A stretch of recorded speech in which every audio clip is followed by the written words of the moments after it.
What's up guys, Border Nation here. Most of you might know me like that just because that's my channel name on the Digital Gaming Underground, or d-gu.com.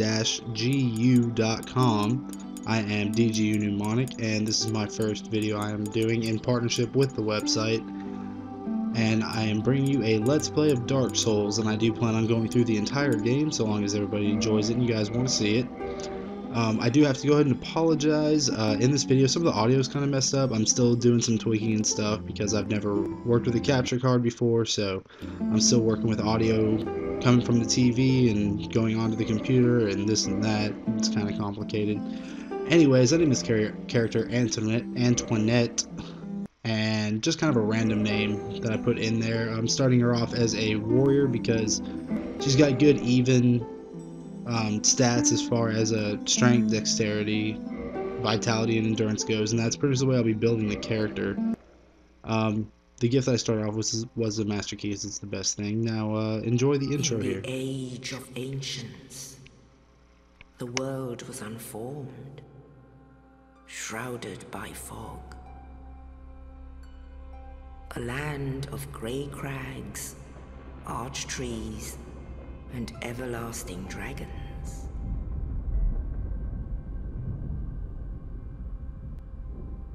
But then there was fire, and with fire came disparity.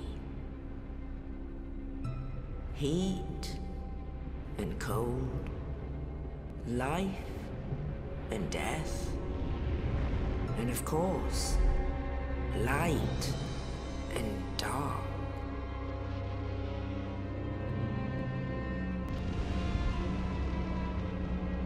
Then from the dark they came and found the souls of lords within the flame.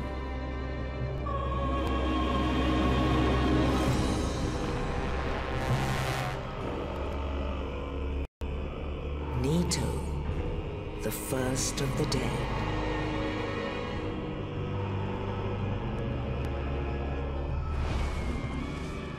The Witch of Asylum and her daughters of Chaos. Gwyn, the Lord of Sunlight, and his faithful knights. And the furtive pygmy, so easily forgotten.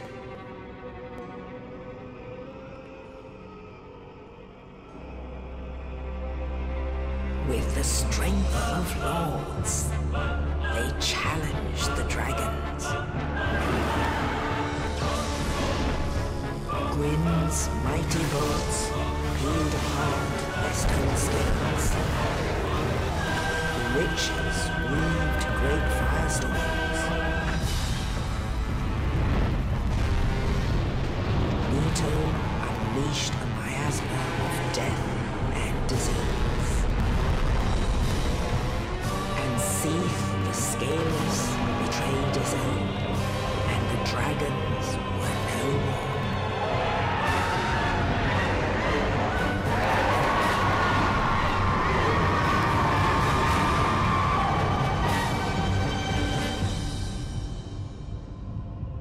Thus began the Age of Fire.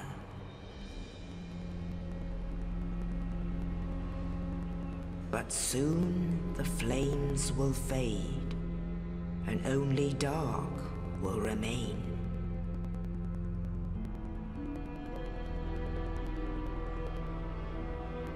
Even now, there are only embers, and man sees not light, but only endless nights. And amongst the living are carriers of the accursed dark side.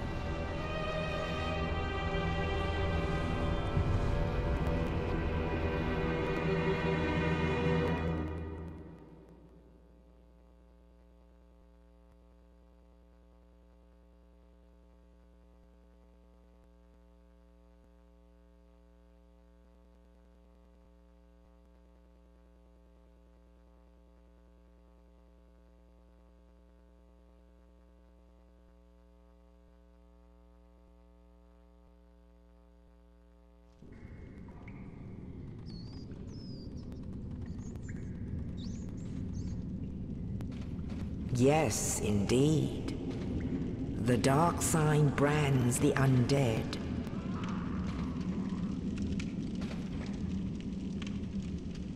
And in this land, the undead are corralled and led to the north.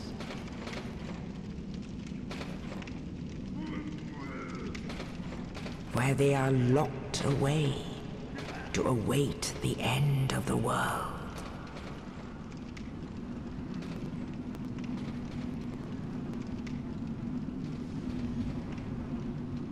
This is your fate.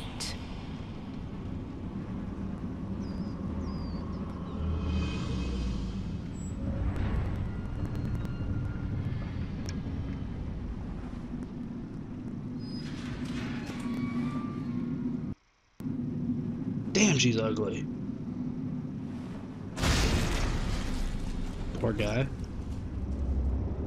This whole thing might have been a lot easier if that jerk up there would have just dropped a rope and pulled me up.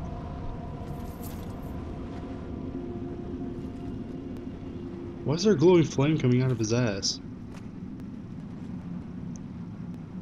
Anyways, here we go. Northern Undead Asylum, the starting area of Dark Souls. And it's easy. It really is. But I've played through this beginning part like 8 or 9 times. I make new characters all the time just for fun. These little guys, I don't think they attack you, but you can kill them and get a few souls starting right off.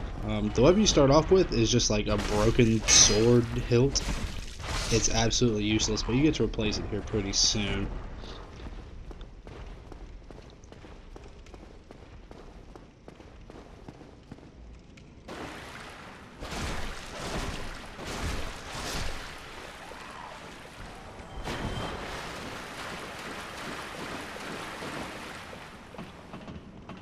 And we are heading up towards the first bonfire where we teach you how to light it. You press a button, it lights up, gives you health. It's great. Yeah, pretty much this starting area, if you look at all of those little red messages that are on the ground, pretty much it's just telling you, you know, press this to lock on, press this to roll, press this to run, this to attack, so on and so forth. I've already been through all of it, so I know how to do all of that already.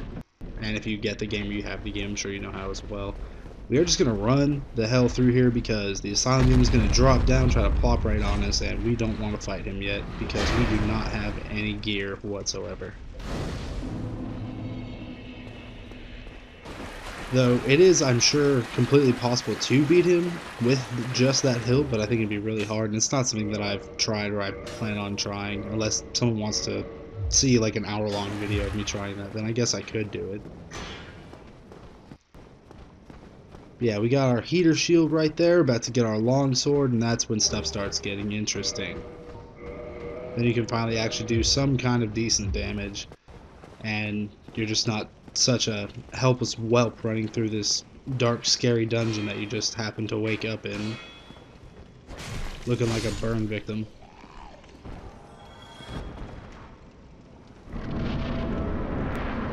Now, throughout the game, you have to travel through a lot of those white fog doors. It's best to really try to be careful. A lot of the time, go in there with your shield up, because there could be big enemies on the other side. Watch out for that boulder there. It's going to crash this big wall back here.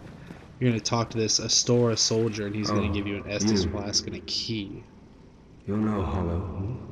Thank goodness. I'm done for, I'm afraid. I'll die soon, then lose my sanity. I wish to ask something of you. You and I were both undead. Hear me out, will you? Regrettably, I have failed in my mission. But perhaps you can keep the torch lit. There is an old saying in my family.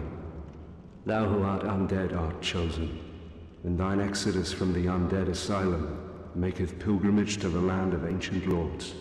When thou ringeth the bell of awakening, the fate of the undead thou shalt know. Well, now you know. And I can die with hope in my heart. Oh, one more thing. Here, take this. An Estus flask. An undead favorite. Oh, and this. Now I must bid farewell. I would hate to harm you after death. So go now. And thank you. Know what that Esthus flask, it's hard to pronounce actually. What it does is it just heals you. You can actually upgrade throughout the game to make it heal you for even more, which is good. And I'll show you how to get some Firekeeper souls, 1 or 2 pretty easily actually in the beginning, which will give you a good leg up here. When we get over to the Firelink shrine, there's a couple of different areas you can go to because we got the master key at the beginning. There's a couple places that we can skip to that are actually meant for later in the game, but you can just do kind of a corpse run, just, you know, run, grab something, get yourself killed, and resurrect back at the bonfire that is at the Firelink shrine. It's a good way to get some good starting gear, and like I said, some Firekeeper souls to upgrade your Estus flask so that you can get healed for more than normal. And you're gonna see up here pretty soon. Like I totally noob it up. I'll let you know when it's gonna happen. It's retarded. I felt so stupid.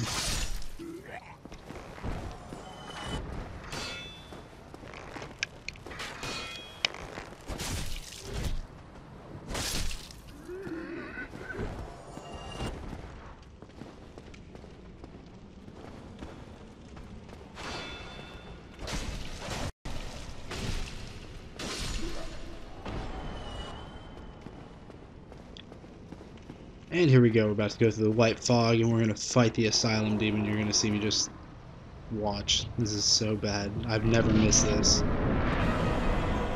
Bam, let's do a dropping lunge attack. Oh, and I miss completely. Normally when you do that, it'll take away like half of his health, and I just completely missed right there. I don't think I had this much of a hard time on this boss since probably the first time I played the game, because normally he's really easy. He only has a few sets of attacks. You know, keep your shield up. Of course, be sure to roll and just try to get behind him most of the time. And he's not going to really do much to you. But I'm barely following my own instruction here. But yeah, the first time I played this game, I think I died on him like 8 or 9 times. And I was just like, my god, what is my problem? But really, this is actually the easiest boss in the game. And you can actually, there's a couple ways you can actually get that mace that he's swinging at you. Though it's hard to wield because it requires, I think, like 50 strength, and that's a lot harder to get than you'd think. But that goes, you know, for a lot of the different weapons that are in this game.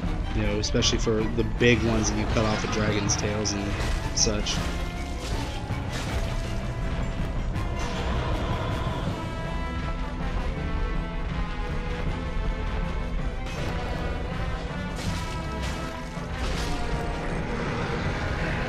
Yay, and he's dead. You get a big pilgrim key which lets you go through that door that is, I guess, right there. You get a humanity, which you use those to kindle bonfires and to go from undead to alive. And you also get 2,000 souls, I think it is, for killing him, which is pretty decent. You know, at the very beginning of the game, it'll land you a few levels, but really later on, 2,000 souls you get from a regular enemy, and it takes forever. And this is where the audio really starts to mess up. I don't know what happened, but it just started doing this really annoying clicking. So we're going to try to click to, or talk through all of it so that we don't have to listen to it too much. And yeah, whenever you're exiting the area here, always go to that place that's to the left where I just picked up that soul item, because it's the only time in the game when you can pick it up, and soul items are a good help at the beginning of the game here. Now we're going to go to a cutscene. Unfortunately, because of the stupid clicking that's going on, you can't hear what the lady is saying, but she's just talking about how, you know, some legend where they talk about a chosen undead leaving the northern undead asylum for pilgrimage. You get picked up by this big crow, and he takes you to the Firelink shrine. And this clicking stops here pretty soon. Again, I don't know why it happened. It's the most annoying thing I've ever heard in my life. And I couldn't just, well, I could have gone back and just re-recorded it, but I had some stuff to do, and it's best to just let it happen so I can figure out how to fix it, I guess.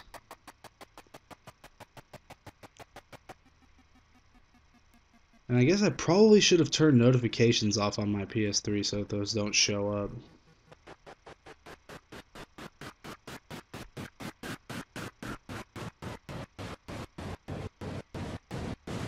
God, listen to that. That is ridiculous. I'm definitely gonna figure out how to fix that. But the audio is normal now. Yeah, now this is the Firelink Shrine, and in front of you will be the first bonfire of the area. And this is where I'm going to be cutting the video off here after I rest at that fire there. And then next time I will show you some good places to go and get some good stuff to start off with. And let me know if you're enjoying this or if you want to see more, and don't forget to like, comment, and subscribe.